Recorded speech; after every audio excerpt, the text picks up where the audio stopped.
చెప్తారమ్మా? దానికి మేమేం చెప్తామంటే అదే వాళ్ళ డాడీ వాళ్ళ పిల్లల్ని పవన్ కళ్యాణ్ని వాళ్ళ కుటుంబాన్ని తిట్టిన రోజు అప్పుడు కులం గుర్తు రాలేదా?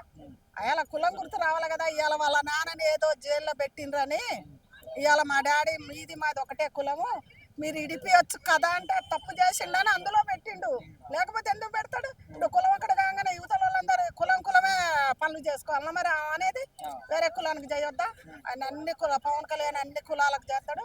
ఎవరు తప్పు చేస్తారు ఇప్పుడు ఆయన కాపాడుడు తెలుసు, జైల్లో పెట్టుడు తెలుసు, శిక్షించుడు తెలుసు, అన్నీ తెలుసు ఆయనకు. కానీ అయాల అదే బిడ్డ నాయన వాళ్ళ కుటుంబాన్ని వాళ్ళ పిల్లలు వాళ్ళ భార్య వాళ్ళు ఏమన్నారు అని ఆ రోజు ఆ అమ్మాయి అడిగినట్టుంటే ఇవాళ బాగుండేది. అమ్మాయి అంటే ఎవరు కోపం కాదు, బాగుండేది.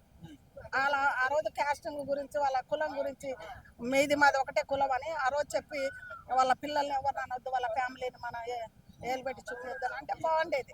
అమ్మా ఇప్పుడు ఇది అంబటి రాంబాబు గారు తిట్టడము, వాళ్ళ కూతురు వచ్చి మాట్లాడము, రాజకీయాల పరంగా చెలరేగిపోయి ఇదంతా కూడా తిరుమల లడ్డు వివాదాన్ని అంటే టాపిక్ ని డైవర్ట్ చేయడానికి ఈ విధంగా సృష్టిస్తున్నారేమో అని చెప్పేసి అంటున్నారు. అది నిజమే. ఇప్పుడు లడ్డు కాంచే కదా ఇదంతా వచ్చింది. లడ్డు రాకపోతే ఇవన్నీ రాకపోవు ఇరువేదాలు. లడ్డు గురించే ఇవన్నీ బయటికి తీస్తాండ్రు. ఏంటంటే ఇది అది గోడలో దాన్ని ఏమైనా మర్చిపోతారేమో, లేకపోతే ఇంకా ఇంకోరు పెడతానే ఉండరు. నువ్వు ఏది మర్చిపోయినా లడ్డుది ఎవరు మర్చిపోతారు? ప్రభుత్వం జనాలు ఎవ్వరు మర్చిపోరు.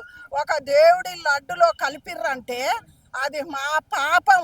అది మాత్రం ప్రతి ఒక్కళ్ళకు తెలుసు. ఆ లడ్డు కల్తీ ఉన్నోళ్ళని ఒక్కళ్ళని కూడా పవన్ కళ్యాణ్ కానీ చంద్రబాబు కానీ ఏదైనా తెలుగుదేశం వాళ్ళు ఒక్కళ్ళని వదిలిపెట్టొద్దు. ఇది మేము కాదు అందరూ కూడా అందరూ అదే మాట చెప్తుండ్రు, వదిలిపెట్టొద్దు. అమ్మ ఇప్పుడు చాలా మంది కూడా జగన్మోహన్ రెడ్డి గారికి సపోర్ట్ చేస్తున్నాం అనే పేరుతోని వాళ్ళు హిందువులం అనే విషయాన్ని కూడా మర్చిపోతున్నారు. ఇప్పుడు ఓన్లీ జనసేన పార్టీకి ఓన్లీ టీడీపీ పార్టీకి సంబంధించింది కాదు, ప్రపంచ వ్యాప్తంగా హిందువులు ఎక్కడెక్కడ ఉన్నారు వాళ్ళందరికీ సంబంధించిన విషయం. సో వాళ్ళందరూ కూడా ఇష్యూని పక్కన పెట్టేసి ఏదో రాజకీయాల పరంగా పార్టీల పరంగా మాట్లాడుతున్నారు దేవుడి గురించి మర్చిపోయి. ఇది కరెక్ట్ అంటారా? ఎట్లా కరెక్ట్? దేవుడు ముందు మనం వెనక. దేవుడి గురించి వదిలిపెట్టి రాజకీయం గురించి ఎట్లా మాట్లాడతారు?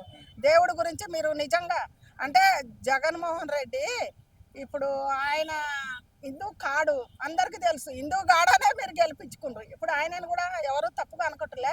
మీరు ఇష్టం ఉండి మీరు గెలిపించుకుండ్రు. కానీ హిందువులకు మనోభావాలు దెబ్బ తినొద్దు, హిందువులకు జోలికి రావద్దు. హిందువులాగానే ఉండాలి. ఇప్పుడు పవన్ కళ్యాణ్ ఒక హిందువే కదా, అందరు హిందువులే. అది అట్లనే ఉంచాలి. హిందువుల గురించి మాట్లాడకూడదు దాని మీద.